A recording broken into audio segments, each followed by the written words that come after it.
pour les gens, pour qu'ils comprennent un peu la conjugaison du lingala. Ça, c'est une série de livres pour enfants, Mutos. C'est un peu les livres d'éveil scientifique. C'est les aventures d'un enfant qui s'appelle Mutos à Kingasani. Et ça raconte, par exemple, là, ça raconte l'histoire d'un enfant soldat. Mais là, on aborde les questions de l'enfant soldat dans le sens de comment l'enfant peut rentrer à l'école, quelle est l'importance et tout ça. Donc, il y a les Mutos et les coltans. Là, on aborde la question du coltan. On en fait quoi? À quoi ça sert les coltans et tout ça. Donc, il y a Mutos et les lézards. Ça, c'est un peu quelque chose de respect de la nature. Pourquoi s'attaquer à un mousselet que tu ne manges pas? Donc, c'est comment une leçon de la conservation de la nature, un peu de l'environnement. Mutos, c'est la chèvre. Ça raconte un peu l'aventure de Mutos avec une chèvre.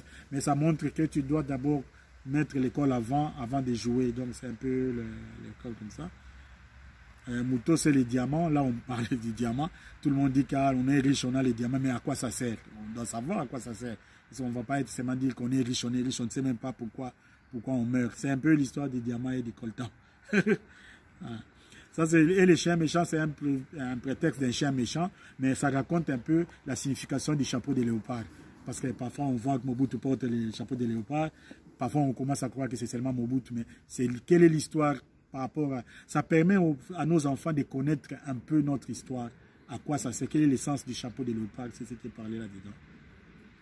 Ça, c'est Mutos, c'est la tortue. Donc là aussi, ça montre un peu les richesses qui sont dans nos fleuves. Donc, ce sont une collection de livres pour enfants, pour de l'éveil scientifique, en fait, pour les enfants. Et c'est en français, en anglais et en lingala. Donc, toute la série Mutos est en français, anglais et lingala. Ok, donc dans les trois langues. Voilà, ça permet aussi aux enfants, même à Kinshasa, d'utiliser. Ça, c'est notre dernière sortie, les dictionnaires en 6 langues. Il y a les 4 langues congolaises, le lingala, le kikongo, le kiswahili et le chiluba, et puis le français et l'anglais. Bon, là, vous comprendrez que je n'ai pas fait ça tout seul. Nous sommes une équipe de 5 personnes. Moi, je me suis occupé du lingala. Il y a Daniel qui s'est occupé, Ngando qui s'est occupé de chiluba, Mathéo qui s'est occupé de kiswahili, Mangwande qui s'est occupé de kikongo et Motoni de l'anglais. Et donc, on a pu produire. C'est vraiment un outil que nous pensons construire l'unité nationale avec nos langues. Ça c'est le cœur du débat. Donc, je pense que les 4 langues sont une chance. Si jamais l'État arrivait à commencer à donner à l'école primaire, à l'école secondaire, l'enseignement, ça veut dire qu'un enfant de Kinshasa, il apprend en lingala, mais à côté de ça, il a un cours de chiluba, un cours de kiswahili, un cours de kikongo, ça sera une bonne chose. Un enfant de Mbujima, il apprendra en chiluba et il aura un cours de kikongo et kiswahili. Je crois que si on forme une génération comme ça, on aura vraiment des Congolais un peu mieux que nous, de la génération actuelle. Donc voilà, donc il va sans dire que Bienvenue soutient l'idée d'apprendre dans nos langues nationales. Oui. Donc il estime qu'il serait très bon que nos enfants apprennent chacun dans son coin sur base de la langue qu'ils pratiquent finalement. Milieu, voilà. La langue du milieu là où il est. Et avec le français et l'anglais en plus, quoi. Alors lui, connaissant plus le lingala, il s'est attaqué à la problématique du lingala. Et c'est comme ça qu'il a mis en place son école pilote avec le lingala, où on apprend en lingala, essentiellement avec le cours de français et d'anglais pour permettre à ses élèves, à la sortie de l'école, d'être compétitifs sur le marché et d'apprendre un peu la langue qui va permettre de s'ouvrir au monde, en fait, finalement. Et pour ce faire, il a mis en place, dans la catégorie de sa matière, finalement, qui est la chimie, il a mis en place le livre en chimie. Oui. C'est comme ça que je vous présente ici son livre de chimie. Oui, ça c'est un livre... Bon, moi je le destine à 3e secondaire, mais c'est un livre qui englobe même le programme de 5e secondaire. C'est un livre de chimie où j'explique un peu les matériels de laboratoire, le principe de la réaction chimique, de la concentration, le tableau périodique, je présente. Donc, l'eau, les carbonates et tout ça.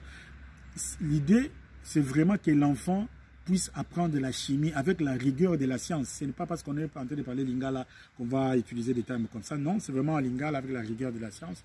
Et les enfants apprennent, il y a près de 300 exercices résolus là-dedans, où l'enfant apprend à calculer la molarité, la molalité, la normalité, les masses volumiques, identifier la masse atomique dans un tableau périodique, que l'enfant saisisse à quoi ça sert la masse atomique, à quoi ça sert l'eau, et mettre aussi les liens pour que l'enfant se rende compte que la chimie, ce n'est pas une importation occidentale, ce n'est pas que on l'a... Non, même nos ancêtres appliquaient déjà la chimie dans la rigueur de la science. Donc, c'est un peu ça l'idée. Et à côté de ça, il y a le tableau périodique et ça, c'est le tableau périodique en lingala. Oui. Donc, je vous mettrai en détail sur le forum le tableau. Mais voilà, il est là en lingala. Tout est écrit en lingala, et en français. Et derrière, j'explique un peu les grandes formules, des potentiels redox ou des molarités. Comme ça aide aussi l'enfant et même l'enseignant à trouver l'essence dans les calculs qu'il est en train de faire. Et que la chimie, ce n'est pas juste de l'abstraction, c'est vraiment quelque chose que nous avons besoin pour purifier l'eau, pour fabriquer l'acide pour batterie, pour la boisson et tout un peu. Donc c'est ça le but. Alors j'ai omis de vous dire que Bienvenu est enseignant aussi à l'UPN, donc au niveau de Kinshasa. Il donne cours à la section de traduction, donc je vais laisser expliquer peut-être. Oui, j'enseigne à l'UPN, au département de traduction et interprétariat. Là, j'enseigne le lingala et je suis responsable des langues nationales. En fait, ce sont les étudiants qui apprennent à traduire. Et moi, je les montre comment traduire du français vers le lingala ou de l'anglais vers le lingala. Et j'ai des assistants et des chefs de travaux qui montrent pour les autres langues. Et moi, je coordonne un peu, en fait, des traductions des langues occidentales vers des langues congolaises. Parce qu'il y a une grande demande qui est croissante maintenant de produire des documents dans nos langues. Et ces étudiants-là apprennent, bon, ils apprennent aussi la traduction français-anglais, portugais-anglais, mais ça, ce n'est pas ma chaire. Oui. Donc moi, je m'occupe de l'aspect donc traduction des langues occidentales vers les langues congolaises. Et je donne mon cours à lingala. Ah, ben voilà. Donc je donne mon cours à lingala. En discutant avec Bienvenu, il m'a expliqué comment, parce que j'imagine que c'est une question que vous allez vous poser, comment est-ce qu'il arrive à nommer des choses scientifiques en lingala. Alors, il va vous expliquer comment il le fait. Donc, des termes scientifiques qui sont en français et comment est-ce qu'on les nomme en lingala. Oui, c'est pour cela que j'ai dû faire la thèse. Bon, pas seulement pour ça, mais il faut se rendre compte que chaque langue a ce qu'on appelle la morphologie, sa structure, qui peuvent générer des sens. Hein? C'est par exemple en français, à partir du verbe faire, tu peux créer faisabilité ou le faire. Hein? Donc, en lingala, il y a des termes, des préfixes, des affixes comme ça qui te permettent de générer. Par exemple, je donne toujours l'exemple été-elo, c'est l'école. On dit été-elo. Vous voyez que ça commence par et ça finit par elo. Donc, à lingala, été-elo, c'est esika bateyaka.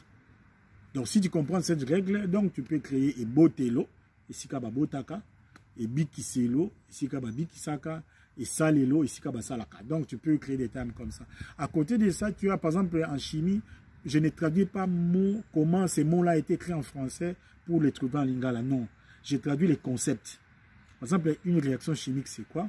Une réaction chimique, tu as deux réactifs qui se mettent ensemble et qui se transforment mutuellement. Donc, en lingala, quand on se fait mutuellement, il y a les suffixes an, donc kobongola, kobongolana.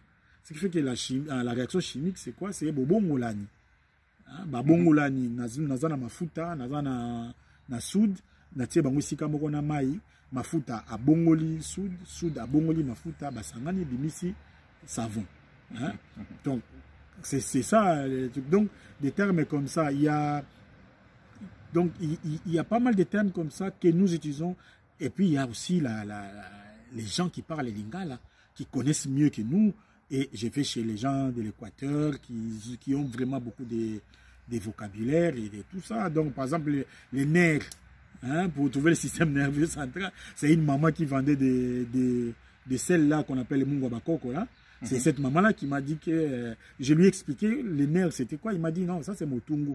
Tu comprends? Donc, donc il y a pas mal de choses comme ça. Donc voilà, il me disait qu'il ne crée pas les mots. Voilà, les mots sont là. Ils existent, mais il faut seulement aller les chercher. Il me disait, voilà, il faut aller dans les fins fonds de nos provinces où on va trouver des gens qui connaissent les mots.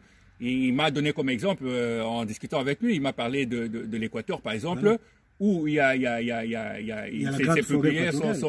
ces populations locales sont des chasseurs, des pêcheurs, des agriculteurs, et donc ils connaissent les noms des choses qu'ils utilisent au quotidien. Et donc il faut juste aller jusque là-bas et puis puiser dans ces réserves les mots qui existent. Par exemple, un médecin qui a besoin de savoir comment appeler toutes les parties du corps qui sont à l'intérieur, nous sommes des animaux, hein, nous tous. Donc il suffit d'aller chez les chasseurs de l'Équateur, ouvrir un animal, lui demander ça c'est quoi, ils vont te les dire, les plantes ils vont te les dire, les poissons donc.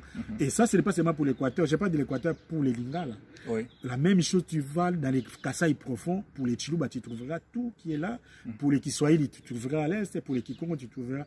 Donc ça aussi, c'est que je voulais dire que nous, les instruits, nous devons avoir une attitude d'humilité face à nos régions intérieures, face à nos mamans, à nos papas, ces gens-là qui n'ont pas été à l'école. Si nous avons l'humilité de les écouter, on va beaucoup apprendre. Ils connaissent beaucoup et nous sommes obligés de passer par là hein, pour former des génies, des créateurs. Pour le moment, on a quand même quelques génies par-ci, par-là, mais ce sont des gens, si on enseignait dans nos langues, je crois qu'on en produirait encore un grand nombre. Alors, voilà, donc bienvenue. Ici, il s'est spécialisé un peu dans les Lingala parce qu'il le fait, je vous ai raconté un peu son histoire. Il a grandi en Lingala et c'est la langue qu'il connaît. Voilà, voilà, il vient d'une famille modeste où il a appris à parler Lingala dans la famille et tout le bazar. Et donc, c'est comme ça qu'il s'est spécialisé dans les Lingala, bien que ce n'est pas sa langue maternelle. Donc, il s'en fout finalement de nos origines parce que ethniques. J'ai grandi dans